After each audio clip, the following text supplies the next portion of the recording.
In the particular field of the lung cancer screening, obviously we've got the targeted lung health checks, where we've got some smoking cessation being integrated, but it's really kind of patchy around what facilities and services are available within those localities. So there's a number of kind of research projects that are going to kind of look at what's the best model and how we can do this in the most effective and the most cost-effective way.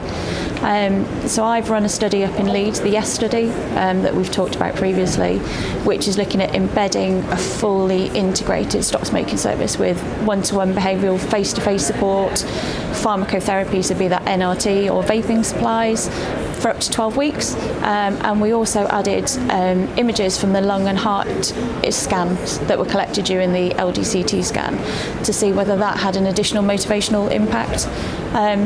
So I don't know if it's good news or bad news. It didn't seem to increase things over and above what just doing best practice, what we should be doing anyway.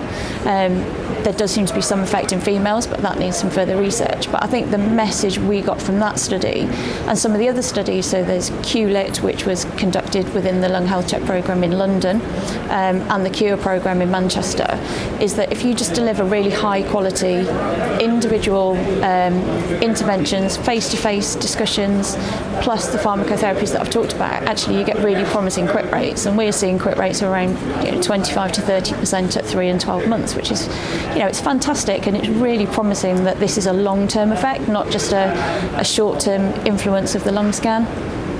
So I think we just need more work, because smoking cessation in the UK as a whole, it's got lots of funding over recent years, and it's got worse and worse and worse. And some areas don't have a stop smoking service at all.